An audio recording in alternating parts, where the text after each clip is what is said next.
तो ये है कि लोग जब सो के उठते हैं सबसे पहली चीज मोबाइल देखते हैं, और अकेला मोबाइल नहीं, उसमें भी 10-15 रील्स देखते हैं। हाँ, और जब सोने जाते हैं तभी कम से कम जब तक कि नींद ना आ जाए, जब तक कि मोबाइल अपने आप हाथ से ना गिर जाए, जब तक लोग रील्स देखते हैं। हाँ, तो आई थिंक मुझे एक दिन मैं बहुत ज़्यादा स्टडी कर रहा था on the topic of stress, क्योंकि आज पहले ये टर्म इतना नहीं सुनाई पड़ता था। मतलब मैं तो अपने बचपन में कभी स्ट्रेस वर्ड ही नहीं सुना था, जो आज एक बहुत कॉमन टर्म हो गया। स्ट्रेस हो गया, डिप्रेशन हो गया, अब देखिए स्कूल्स में सेशन हो रहे हैं इनको लेके।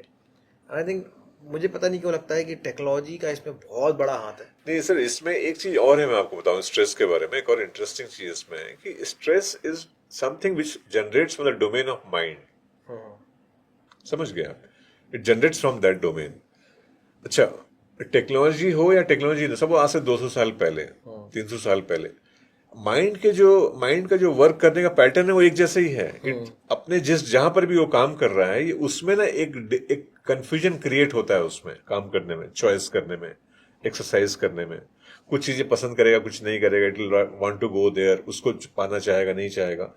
तो और उसमें फिर वो फियर आएंगे, फिर डिवीजन आएंगे, फिर कॉन्फ्लिक्ट आएंगे, है ना, फिर एगोनी आएगा, फिर उसमें एक माने ये सब चीजें जो कैरेक्टरिस्टिक्स है माइंड की, ये तो पहले भी थी, ये अभी भी है। लेकिन टेक्नोलॉजी के कारण ये थोड़ा सा एग्रीगेशन हुआ है, लेकिन माइंड के ऊपर जो एग्रीगेशन हुआ है। लेकिन यदि आप देखेंगे historically, if you see the backward, आज जो भी टेक्नोलॉजी आई है 200-300 साल में, ये तो अभी आई है, इसके पहले तो टेक्नोलॉजी था ही नहीं ना कुछ भी। लेकिन माइंड के इश्यूज तो हर समय रिलेवेंट है। अब मैं जैसे आपको एग्जांपल दे रहा हूँ, जो बंदा अपने घर में ही होता है, जेई की तैयारी कर रहा है, अच्छे से तैयारी किया, सब कुछ किया, पढ़ाई किया, कोटा में जाके, जब एग्जाम देने की बारी आई, मेंस निकल के एडवांस देने की बारी आई, देने के पहले वो कहता है नहीं पापा इस बार नहीं, मैं अगले बार दूंगा, अब मेरे से नहीं हो पा रहा, लास्ट डे। तो this is called withdrawal symptom, means you feel apprehensive about outcomes and all. तो मैंने बोला जाओ यार, दे दो, जो होगा सो होगा, देखा जाएगा, नथिंग टू वरी। तो ये जो विड्रॉल सिम्टम है, मतलब I do not want to fight this war. Now if you read the Bhagavad Gita, Krishna और अर्जुना के बीच में जो डायलॉग होते हैं, I do not want to fight this battle, I want to go back. समझ गए आप? तो वो जो withdrawal from the battlefield, जो सिम्टम्स हैं, जो माइंड में जो कंफ्यूजन है, डिवीजन है, नॉलेज नहीं, अवेयरनेस नहीं है, क्या होगा नहीं होगा, तो ये जो हर समय रहते हैं। तो आज से 3000 साल भी माइंड में कंफ्यूजन था, आज भी माइंड में कंफ्यूजन है, और आने वाले समय में भी माइंड में ये प्रॉब्लम रहेगा।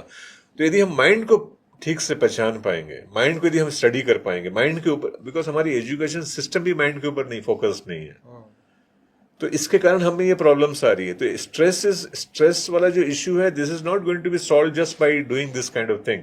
This also requires a drastic change in the course curriculum when the issues of the mind is get addressed. समझ गए आप?